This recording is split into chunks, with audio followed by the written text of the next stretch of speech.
Hello, I'm Tom Wilkinson and welcome to the Thinking in English podcast, a podcast for intermediate to advanced level English learners.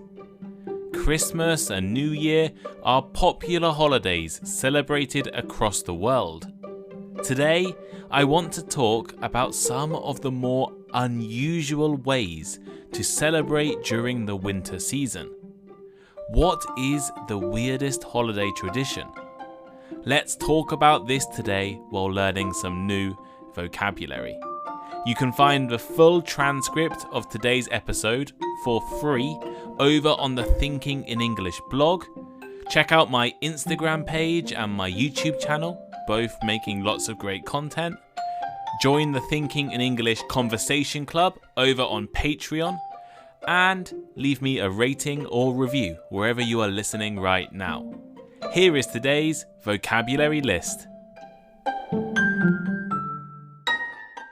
As always, the written list is available in the description of the podcast and also on my blog, thinkinginenglish.blog. Tradition. Tradition. A way of behaving or belief that has been established for a long time. As in, it is a Western tradition for brides to wear white. Weird. Weird. Very strange and unusual, unexpected, or not natural. For example, her boyfriend's a bit weird, but she's nice. Unique. Unique. Being unusual or special in some way. For instance, I'd recognize your handwriting anywhere. It's unique. To decorate. To decorate. To add something to an object or place, especially in order to make it more attractive. For example, he decorated his Christmas tree with lights and stars. To poop. To poop.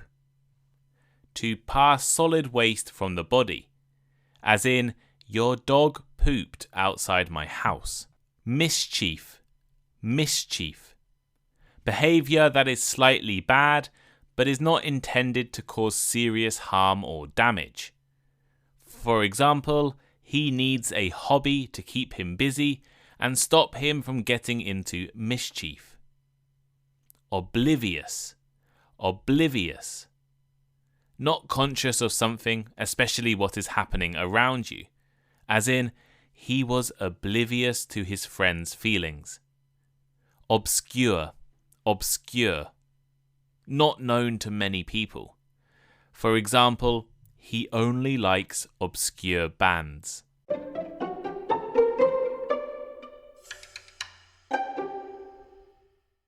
Merry Christmas and Happy Holidays. It is almost the end of 2022, and once again we are entering a festive time of the year. Christmas, New Year, Hanukkah, the Jewish holiday, and many other festivals are about to take place around the world. I know a lot of you won't be Christian, but learning about traditions around the globe is fascinating. And there are a lot of fascinating Christmas traditions.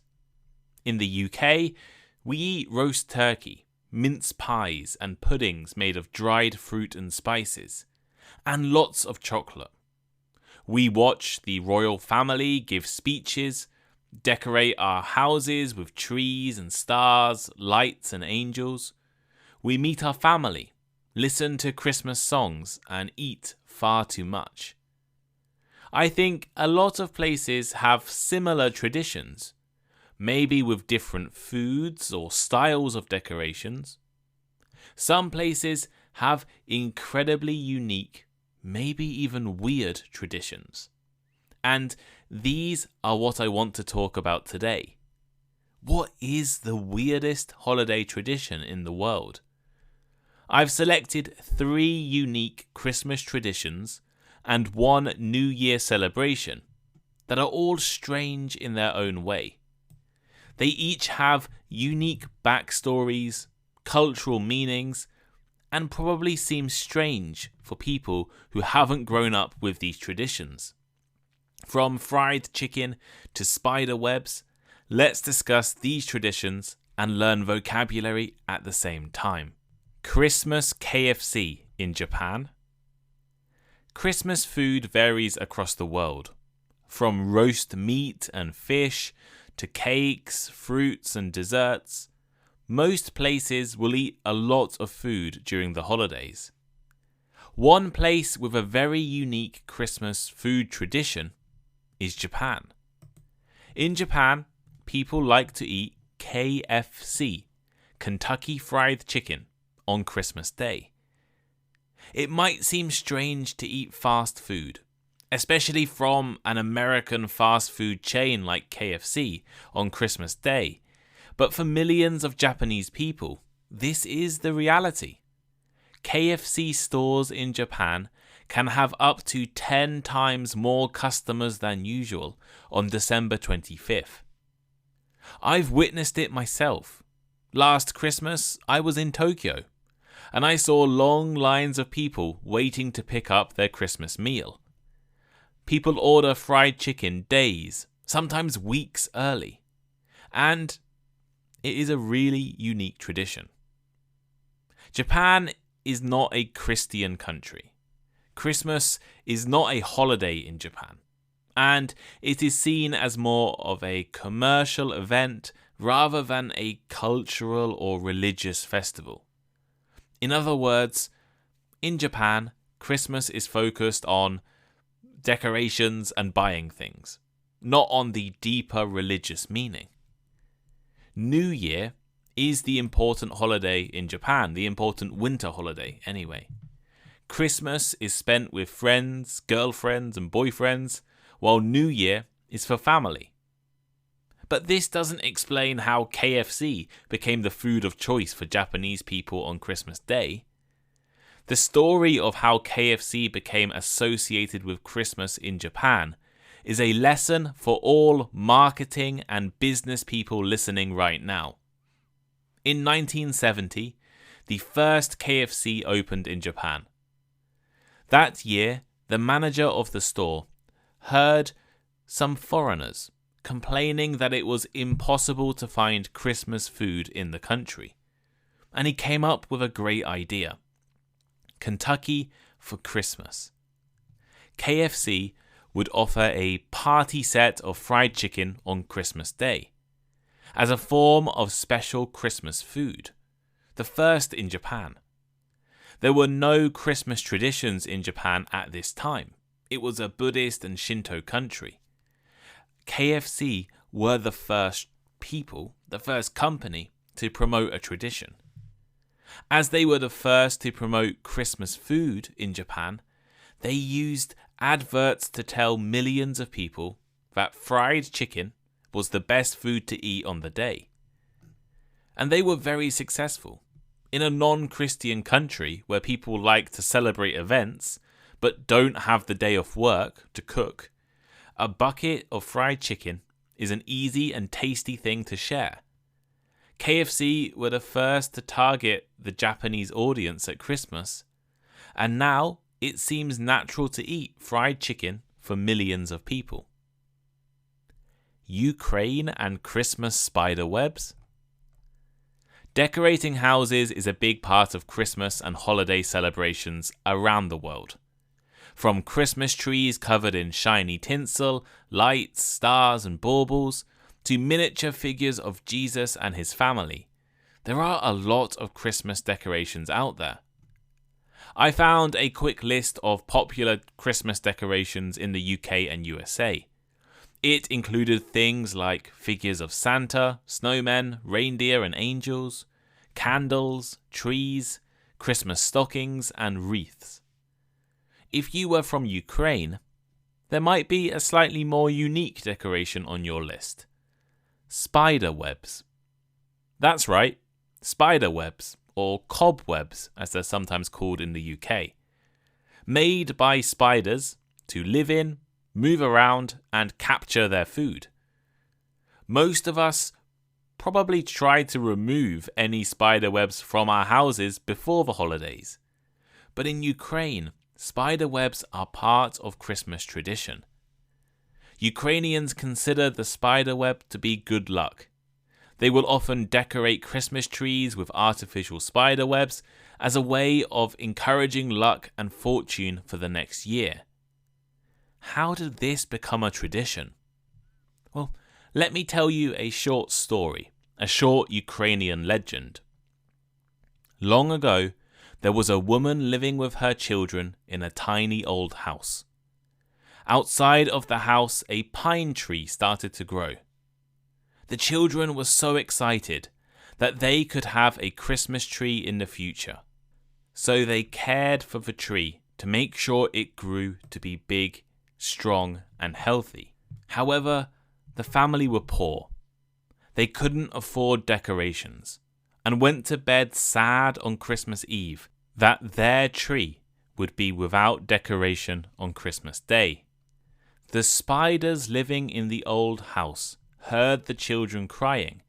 So during the night, the spiders created the most beautiful webs all over the tree.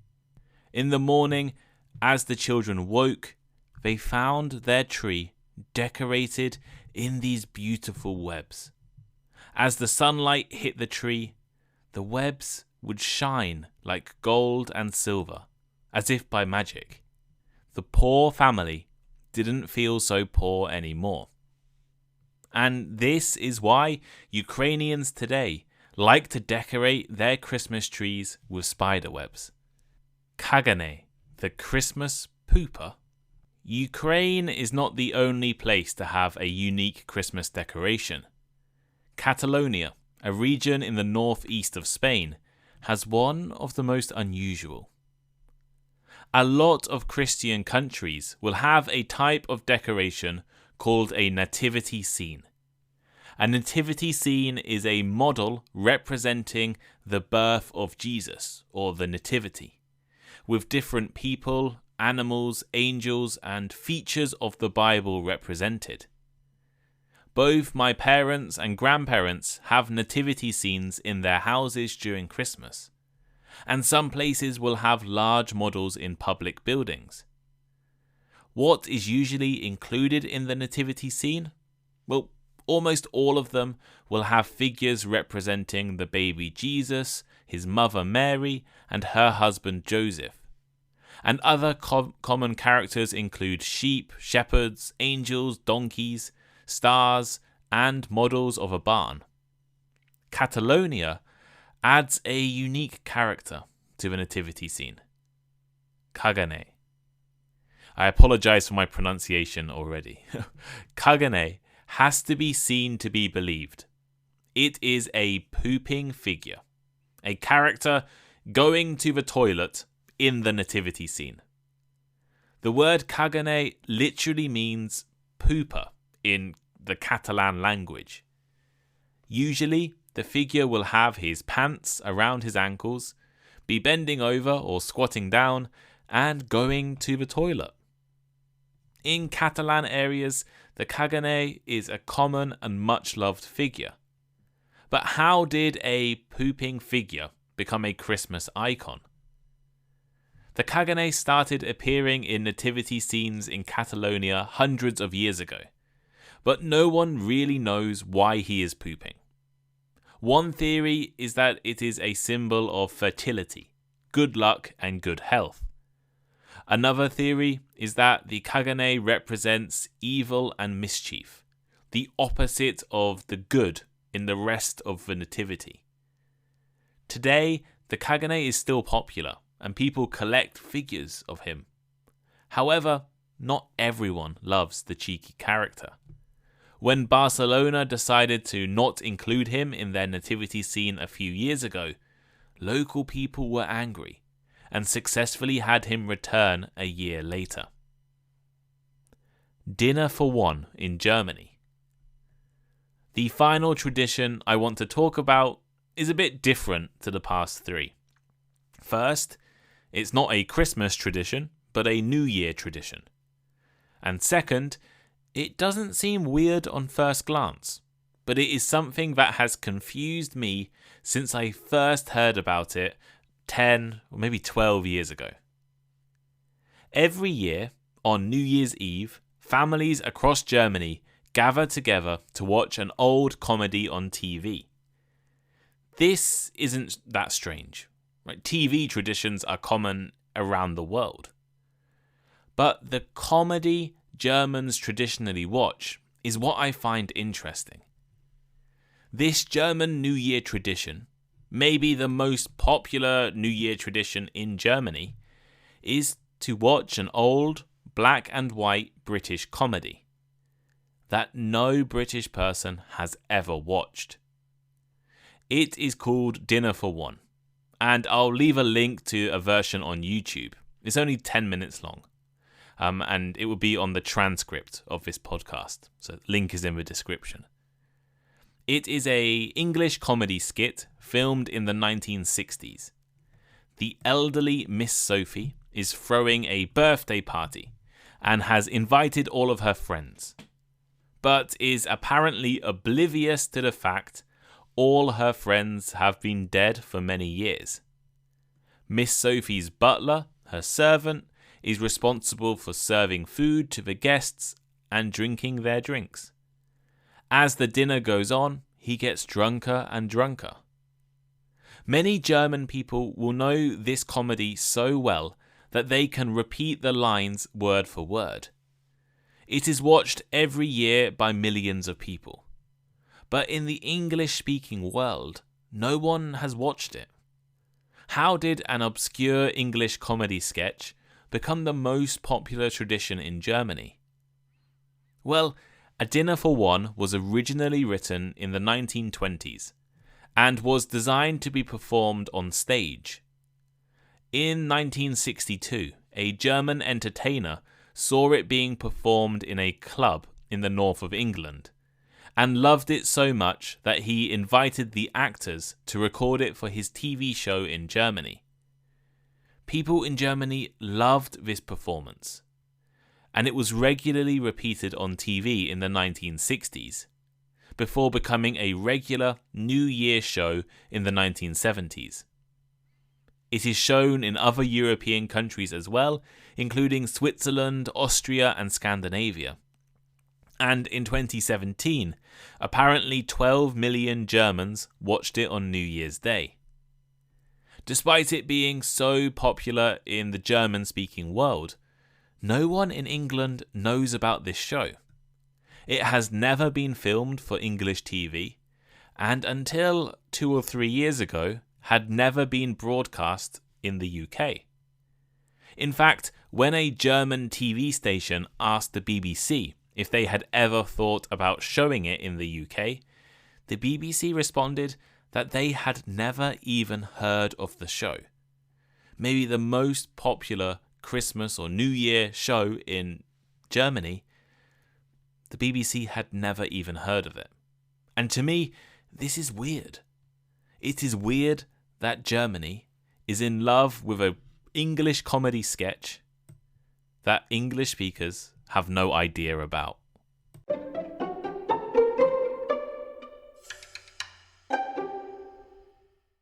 So here is today's final thought. Thank you for listening to Thinking in English in 2022. This is probably the last episode I will release this year. I'm going to take the final week of the year off before starting again at the beginning of January. I just want to say thank you for all of the support over the past 12 months. I can't start to describe how much you have changed my life. A year ago, I had nothing. I was a research student who didn't like what I was doing and had a podcast with no listeners. Today, there are tens of thousands of people who listen to me, support me, and have helped me turn Thinking in English potentially into my job. There are now over 150 of you subscribed to Patreon, joining our conversation groups and listening to bonus episodes. There are, I think, 33,000 people on Spotify who listen to me more than any other podcast. And I was a top 10 podcast for 250,000 people on Spotify, which is crazy. I'm sure there are thousands of you also on Apple and other podcast platforms So thank you everyone so much for listening to me this year.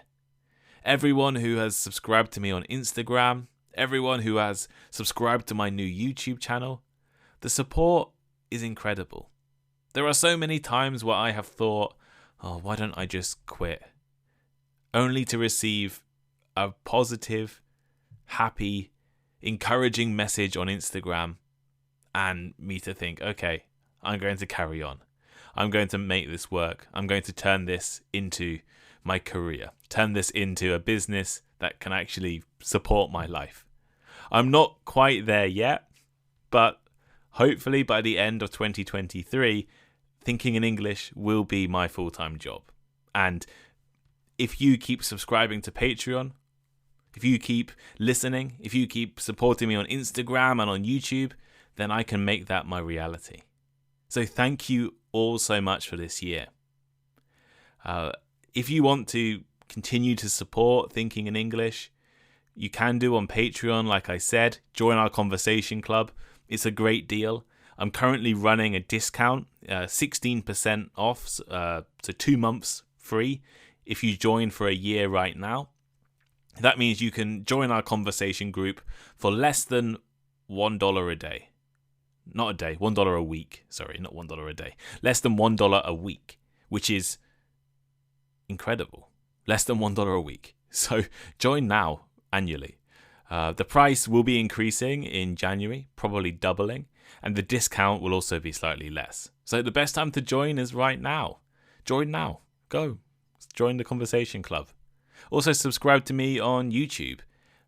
We've over 1,000 subscribers on YouTube, releasing different videos over there.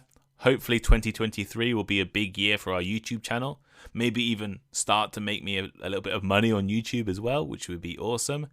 I've had a few messages recently asking me if I do this all by myself.